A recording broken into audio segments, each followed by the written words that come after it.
Making an investment in properties has been a hot thing in the property market in Malaysia for decades now.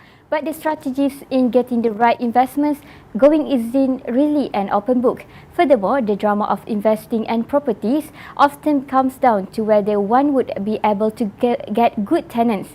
But the question is, how do we identify those tenants and keep them in order to have good returns from our investment? To share with us more insights on this, we have Alan Poon, the CEO of Superior Wealth Group. Hello Alan, how are you today? Hi, good. Thank you for inviting me today. Sure. So tell us about yourself and how did Superior Wealth Group come to be? Okay, I'm the founder and CEO of Superior Wealth.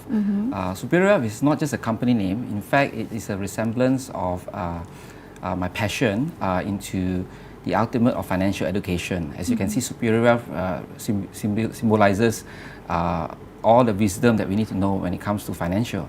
And coming from an average family, I have the passion on financial education from a very young age. So today, we started the company as Superior Wealth Mastery. It's a boutique wealth education company. We cater our education to the general public at large. But along the years, we have also grown to do B2B businesses where our clients are developers, the medias, associations, and whatnot. So along the years, basically the company have grown, and we are now looking into growing to Asian as well. Yeah. I see. So now in your years in investing real estate, there was once where you had setback for 7 years. Could you tell us more about this and what the challenges you had to face and how did you come out from this? Oh, interesting. I guess you must have Googled it somewhere. Perhaps I would start with my personal investment journey back in 2000 and 2001. So it's almost like 17, 18 years ago, where my first 7 years, most people talk about making riches, becoming a millionaire in property in a short span of number of years. But I started with the first 7 years because back in those days in 2000, 2001, I basically bought a double-story house off plan. That's basically under construction property. So when I bought it then, I didn't do much of research. I just saw a brochure and it says it's in Puchong. But lo and behold, when I really found out the location, it is somewhere towards Sri Kembangan side, quite near to IOI Putrajaya Mall today. So that's pretty far, right, from Puchong. And I still remember when I went to sign on SPA, it says that the completion of the property is 2 years from the date of purchase, which is 2003. But I got caught by surprise when 2003, the developer couldn't get the certificate of fitness or CF.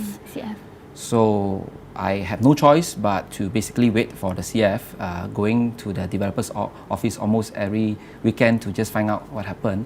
And for all you know, the bank installment interest have started, the progressive interest. So it's like, it was my first property, close to 200,000, and I am not prepared for all these things.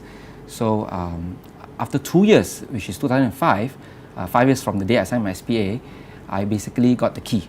So can you imagine, you have waited for so many years and finally you get the key, and yet you are already paying bank installment of progressive interest. And I was shocked when I actually visited the property.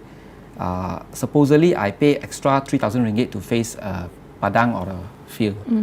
But when I reached there, it's not as it seems. In fact, nearby there was this what they call this rubbish dump or alam flora where they throw the rubbish. So it's smelly with a lot of flies and whatnot. So I've shared my stories quite a number of times in other seminars, and pretty much difficult for me because nobody would want to rent or even want to buy a property that is, first of all, very far away. Secondly, it's, there is no, practically it's a new area, and it's not a nice view lah. So at that time, I was struggling for it, and I was traveling, doing my training and talks, and at the end of the day, I managed to find a group of UPM students. They rented it even at a negative cash flow. So all in all, it took me almost 7 years to go through this unpleasant journey, which I believe in today's market, I hope it would not happen to any first-time home buyers or whatnot. But I'm sharing this not to scare anyone, because at the end of the day, I'm sure you asked me how to overcome it is, after 7 years, I realized that I must do something about it. I cannot be just letting that experience eat into my property investment journey. with a sad case. So at the end of the day, I learned about something called refinancing. I realized that my property over the years have increased in price, and I took up some money, and I stumbled upon some auction property at that time, foreclosure as they call it, and I used that money to put it into another asset. So that's how I actually managed to grow my investment portfolio after that. I see, amazing. So you're using your own experience on doing this. Yeah. Of course, it's good that we learn the hard way, you know. Yeah. So what is the lesson you learned from all the trials you had to go through? Well, I guess first of all is that when it comes to buying immovable asset like property or something that, you know, some people say you only invest in property once in a lifetime, it's better to do enough due diligence first. So for those of them who are looking to buy property out there, it's better that we do our homework before we endure what we go through, because it takes many years to basically rectify, or we do the correction. And to me, the next thing is that also I must actually get to network with the right people, because the thing is that when I actually was having negative cash flow, I learned that most important thing in property investment is actually rental. If you don't have that rental income to basically cover your installment, so you'll be panicking, you don't have the peace of mind, So all in all, before we go into property investment, I believe in knowing of course the why you want to invest, and do the due diligence on the track record of developers, the location, whatnot. And more importantly is the financial figures, which is the rental yield, whether your rental can actually cover your installment or not. Yeah. I see. So buying property is not like buying groceries at the market. Of course. I see. So do you have any upcoming workshops or event? Can you share with us? Okay, I do a lot of talks and seminars for medias and roadshows by invitation. Today, because sometimes when I do a lot of talks, my topics changes along the years, and it's good that we get a lot of publicity as a speaker. But most importantly is to reach that message out to the people. So I believe for those of them who are keen to actually learn more, for my platform, I start to use social media, which is Facebook. It's easy. Okay, today after this we can exchange contact, and we add into our friends. So I guess for the public, it's good that you can add me, Alan Poon, in my Facebook. Just put a comment there that you meet me or saw this in channel W, and I'll accept your friend, and at least I know they are genuine profile. So my next event is basically every week. I do every week PSF, which is a FB Live on Facebook, where I'll bring people to show unit of developers. So it's named PSF because it's called Property Show Unit Feature. So that way, that is also one of the services by Superior Wealth. We do education service in that sense, Facebook Live. So at least if you don't catch my Facebook Live, you can see it like after work or during the weekend. Secondly, we also do engagement, where we have networking dinners. So for those of them who actually would like to come to learn more, of course you can register. You come to PM me in Facebook, or you can register at my admin WhatsApp number 012 393 5510. WhatsApp 012 393 5510. So that we can update you with the latest events that we have. But of course, put your name and your email contact in there. And of course, we also do property tours. So on and off in a year, we will bring people to either the developers project, or we bring people overseas. Yeah. I see. So what is the aim or mission of the group? Very much back to our founding principle, which is financial education and property. Because at the end of the day, when it comes to investment in any asset class portfolio, we have to understand that it's all about numbers, because we need to know why we want to put our hard-earned money into an asset class. So for property, based on my story, I guess everyone needs to know what is the consideration. Now, I'm not talking about mortgages, because a lot of people thought that financial consideration is about mortgages, it's about getting the right loan. But before you get any bank loan, you still need to know the upfront cash that you need to pay, such as the money that you need to do for your renovation, the lawyer fees, and all these things. So moving forward, Superior Wealth is still very much passionate into bringing financial education, especially related to properties, to the general masses and to the people who are keen and having the same vision and frequency as us. I see. So in 2017, you are certified by the Malaysian Book of Record as the first author to launch 3 books simultaneously. So could you share with us, with the audience, with the 3 books, and what were the inspiration behind this achievement? Okay, the 3 books are basically what you've seen here. In fact, it's displayed according to the right series. This is 3 books is under the Good Tenant, Great Tenant series. So this is actually series number 1, series number 2, and series number 3. If you can see from the colors, what can you recall? It's basically like what? I think it's a traffic light. Traffic light, correct. So you see the red light, the yellow light, and the green light. I see. So in fact, if you arrange it on the side, you can see that the book is actually, it has my initial AP. I see. AP, yeah. So these are the 3 series, and how I came about this was, I think back in 2006 December, I was invited to speak in Nepal under a happiness conference. So I was thinking that, you know, if I were to come out with a book, it has to be better be good lah, you know. It has to be have an impact. Otherwise, somehow this is my first book, so it has to be memorable. So I was thinking, you know, why not I launch it simultaneously, you know, 3 books, and Nepal was a good time where I can premiere it. In fact, this was premiered on the Valentine's Day, 14 hari bulan of February last year. And when I came back to Malaysia, I put it on embargo in all the nationwide bookstores, and we launched it simultaneously on the 18th of February.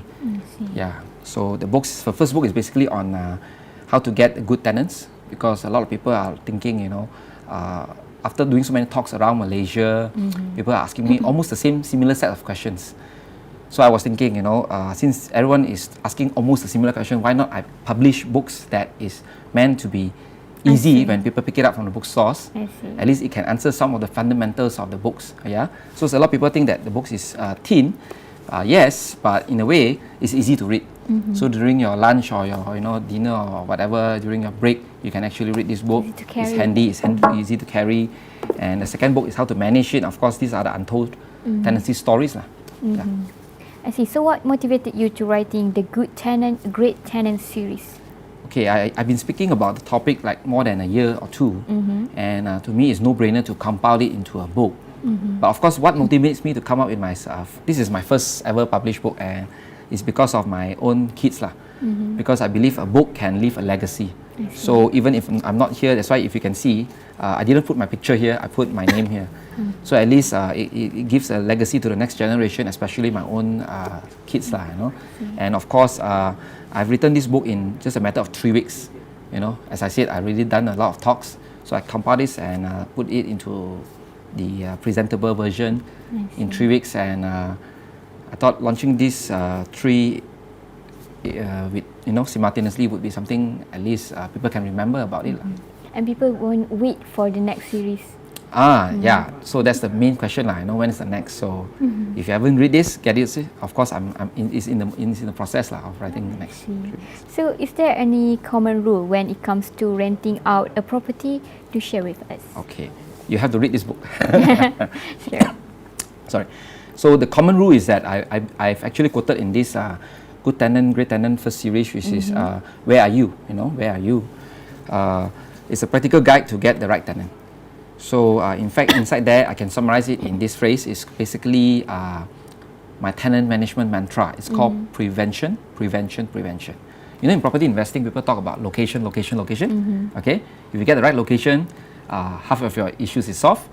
But the common rules is that if you get the right or the good tenant, you have lesser headache, you have more passive income. So my mantra is that I put it here is prevention, prevention, prevention. Prevention is always better than correction. Yeah, so you don't have to correct so many things. Make sure you get it right at least the first time. Yeah. So how do we identify if the tenant is a keeper, in your words, a great tenant, and how to maintain a good tenant? How do I get a tenant that I can keep, and how do I maintain them? That is basically the objective of the book, as well as you asked me earlier.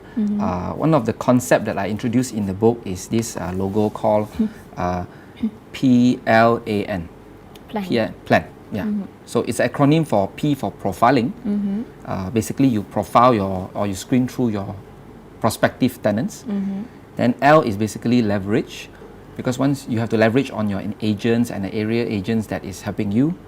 A is basically the agreement. You have to make sure that your agreements it differs from residential property to commercial property. And of course, N is neutralizing the risk. It's different from the screening, because there are times when you go through a lot of screening and it might look good on paper, but there are certain risks that you need to neutralize. So I guess this is some of the things that you need to look at when you want to get the right or a good tenant, you know. And to keep them, of course, very simple, is look back at ourselves lah. If we are a good landlord, of course, you know, tenant also like us, you know, it makes no sense to actually stay with them lah. So when it comes to buying a property to rent out, most owners would need to look at the location for specific types of tenants, and most would often avoid students. Is this true? And what are your thoughts on this? In fact, I don't quite agree that students you need to avoid. In fact, my story is that ever since I came back from the 7 years of downtime in my property and I refinanced the property to buy into auction property, it was nearby a student area. So the first batch of tenant is student. So until today, I feel that students market is actually something that we all should look at, because all of us are student once before. During good time, bad time, recession times, market slow time, education is an evergreen business. So if imagine we are in the parents' shoes, not like today now I have kids. So even if I send them far away, not even overseas, let's talk about outstation. We want to house them. So the need is always there, the demand is always there. So I don't think there's any reason why should anyone avoid students. Of course, the perception is that students may not easy to handle, you know, they are still in their growing up years. But if you look at any type of tenant, including family or expatriate, there are also similar sets of issues, just that perhaps you have to handle them differently. I believe students, you can actually, is a good type of tenant. You just have to have some ground rules or home rules so that they actually can follow the rules when they stay there, you know. In fact, one of the most important points about student market is that there is no issue with payment. Because the parents, or perhaps some of them got scholarships, they are bound to have that capital to pay the rental, you know, upfront. So that is something that is quite relief for investors. Yeah. I see. So in terms of renting out a property, most owners fear that tenants would damage the house and cause a big repair to the owners. So what can this landlord to do, either prevent such cases or put aside such fears? What can the landlord do to basically alleviate all these worries? I guess if you start by attracting negative, then negative comes. So, but then again, of course there are damages. That's why in agreement, like tenancy agreement, there's always this clause that says that except for fair wear and tear. Okay, but if you talk about major damages, I think that is the nightmare of any investor or landlord. First of all is actually to make sure, like I said, you can screen and filter the right tenant first. Half your issues are solved. I was talking about PLAN, which is the N stands for neutralizing the risk. Imagine if you can get some people who knows how to take care of the house just like their own. You know, just like we take care of our own children. You know, we don't want any stranger to take care of our children. So by letting the tenant to come into a house, we don't want them to simply come in and destroy the house. So we must choose selectively. All right. Most importantly is also to spell out all the expectation upfront. That is the reason why we have a 2+1 usually cases of deposit. If you damage my house, sorry, I have to basically. So all these things can be laid out in the agreement. You know, so at least on and off you can do some checking. There's a lot of things that most investor or landlord didn't do. They don't go and check out the property that they rented out. They thought after signing for 2 years, 1 year, okay, I don't have to look at it. So it's good to maintain some relationship with the tenant, because if you have a good relationship with the tenant, you won't go to the extent of damaging such a beautiful place to stay in. Yeah, and even the tenant also can maintain their promises and everything. Correct. So that means build a relationship. You know, it's two-way. I see. So, any expansion plans or future plans for Superior Wealth Group? Recently we have just signed an MOU with our counterpart, the ASEAN Legal Alliance, which is a group of lawyers. We are looking into expanding into ASEAN, bringing people for overseas tours and whatnot, because I believe that for the investors market, it is always good to look beyond our Malaysian shores and make it comparable. Doesn't mean we have to bring the money out. With, of course, the new Malaysian landscape today, I believe that more and more money should come in and invest in Malaysia. But that again said, it's good to actually have a two-way thing. So we're looking into ASEAN as well. Yeah. I see. So last but not least, any advice to leave us with for young home buyers? Young home buyers who are new, who have not much experience, first thing first, education. Okay, but education, there are plenty of types. First and the cheapest of all is of course to start with books lah. Okay, this book is available in nationwide. For example, my books are available $25.90 only. Yeah, and in fact, I started with this. Back home, I have a lot of books on my library. So first-time home buyers, make sure education is your game plan. Yeah, but doesn't mean that you go and read, and then there's no action. Okay, mix with like-minded people. People who are into the property, like the agents, the valuers, the bankers, because these are the things that I didn't do, and if I can go back in time, I would definitely start with a lot of all these books, meeting the right people. Now it's easier. Now it's online. You know, everyone have a smartphone, so go online, check onto some portal that is reliable, official portal, to check out some of the rental yields. Get to know the area where you want to actually buy first, because before buying, if you know the rental market, it's easy. It's because a lot of today's a lot of projects or even sub-sale properties, you can buy at a cheap price, but doesn't mean you can rent it out. I see. So everyone has to do their work. Don't rely on any consultant or whatever, because at the end of the day, who has the best interest of your money at heart? Your own self. So I believe that it is still like any other investment, not just property. Buy and do your due diligence, whether it's from the project, whether it's from auction, or whether it's from sub-sale. Yep. I see. Yeah. So thank you for joining us Thank you for having me. today. So I hope good luck for Thank you very much. in the future. Thank you very much. Thank you very much. Okay, so now we're taking a short break and we'll be right back afterwards.